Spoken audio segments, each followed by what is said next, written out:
human-made structures. Ducky and Willie want to know about some modern human-made structures. ഡക്കിക്കും വില്ലിക്കും കുറച്ച് human made സ്ട്രക്ചേഴ്സിൻ്റെ details അറിയണം. Help them identify these. Write the correct numbers of the clues and in the circles. Clues തന്നിട്ടുണ്ട്, അപ്പം നിങ്ങളോട് അതിനെ match ചെയ്യാനാണ് പറഞ്ഞിട്ടുള്ളത്. സർക്കിൾസിൽ number എഴുതിയിട്ട് match ചെയ്യണം, പിക്ചറിലേക്ക് മാച്ച് ചെയ്യാണ് വേണ്ടത്. So first one, this horseshoe shaped glass walkway over the Grand Canyon, just off the rims of a side canyon 4,000 feet above the Colorado River. അപ്പോൾ ഈ horse shaped glass walkway എവിടെയാണുള്ളത്? Over the Grand Canyon. Grand Canyon എന്ന് പറയുന്ന ഒരു tourist place ആണ്. അപ്പോൾ എന്താണ്, അതിൻ്റെ റിം സൈഡിലായിട്ട് എന്ത് പോകുന്നുണ്ട്? കൊളറാഡോ റിവർ പാസ് ചെയ്യുന്നുണ്ട്. ആ കൊളറാഡോ റിവറിൽ നിന്ന് 4,000 ഫീറ്റ് എബോവിലാണ് ഈ ഗ്ലാസ് വാക്ക് വേ, ഹോഴ്സ് ഷൂ ഷേപ്ഡ് ഗ്ലാസ് വാക്ക് വേ ഉള്ളത്. അപ്പോൾ എന്താണ് അത്? ആ ഗ്ലാസ് വാക്ക് വേക്ക് പറയുന്ന പേരെന്താണ്? That is sky walk. Seal sky വാക്കിൻ്റെ നേരെ കാണുന്ന ഈ പിക്ചറാണ് എന്ത്? ഹോഴ്സ് ഷൂ ഷേപ്ഡ് ഗ്ലാസ് വാക്ക് വേ. അപ്പോൾ sky വാക്കാണത്. The artificial island created off the coast of Dubai is so large that it can be seen from the International Space Station. ഈ artificial island create ചെയ്യാൻ വേണ്ടിയിട്ടുള്ള cost മുടക്കിയത് Dubai government ആയിരുന്നു. അപ്പോൾ ഇത് international space സ്റ്റേഷനിൽ നിന്നും ഇത് space സ്റ്റേഷനിൽ ഇത് അപ്പിയർ ആണ്. അവിടെ നിന്ന് ഇത് കാണാനായിട്ട് പറ്റും എന്നാണ് പറയുന്നത്. ഏതാണ് ആ ആർട്ടിഫിഷ്യൽ ഐലാൻഡ്? പാം ജുമീറ ഡി. അതാണ് സെക്കൻഡ് ക്ലൂവിൻ്റെ answer, Palm Jumeirah. Third one, bridge in France is the tallest vehicular bridge in the world. The cable-stayed design gives the bridge the appearance of a row of sailboats at the sea.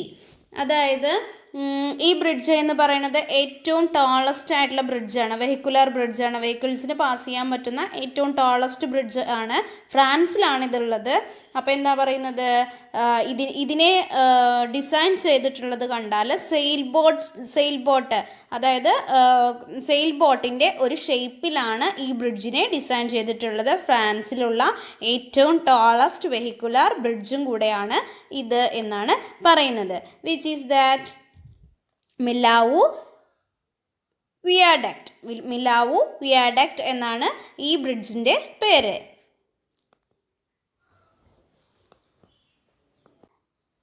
Fourth one, this 12 stories high structure is Singapore's highest pedestrian bridge. It is made of 7 undulating curved steel ribs which alternately rise over and under the deck. അതായത് വാരിയല്ലുകൾ പോലെ തോന്നിപ്പിക്കുന്ന ഏറ്റവും tallest ആയിട്ടുള്ള, ഏറ്റവും height കൂടിയ, അത് 12 നിലകൾ പോലെ രൂപകൽപ്പന ചെയ്തിട്ടുള്ള ഒരു കാൽനട പാതയാണിത്. കാൽനടയ്ക്ക് വേണ്ടി യൂസ് ചെയ്യുന്ന ഒരു ബ്രിഡ്ജാണിത്. അപ്പോൾ എന്താണ് അതിൻ്റെ പേര്?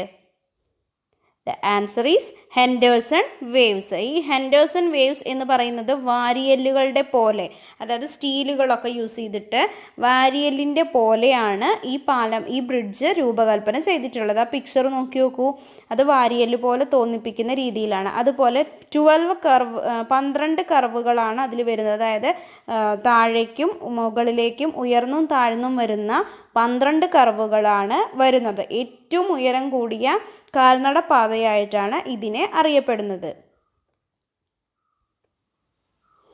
Next one, fifth one, this bridge in Japan also called the Pearl Bridge. ജപ്പാനിലുള്ള ഈ ബ്രിഡ്ജിനെ പേൾ ബ്രിഡ്ജ് എന്നും അറിയപ്പെടുന്നുണ്ട്. Is the longest suspension bridge in the world with with a total length of more than 12,000 feet. ഇങ്ങനെ ഈ pearl bridge എന്നറിയപ്പെടുന്ന ഈ bridge എന്ന് പറയുന്നത് വേൾഡിലെ ഏറ്റവും ലോങ്ങസ്റ്റ് ബ്രിഡ്ജായിട്ടും അറിയപ്പെടുന്നു. ഇതിൻ്റെ ടോട്ടൽ ലെങ്ത് എന്ന് പറയുന്നത്, നീളം എന്ന് പറയുന്നത് 12,000 ഫീറ്റ് ആണ് എന്നാണ് പറയുന്നത്. വേൾഡിലെ തന്നെ ഏറ്റവും ലോങ്ങസ്റ്റ് ആയിട്ടുള്ള ബ്രിഡ്ജാണിത്. ജപ്പാനിലാണ് ഇത് ഉള്ളത്. So what is it? Fifth one, Akashi കായ്ക്കിയോ.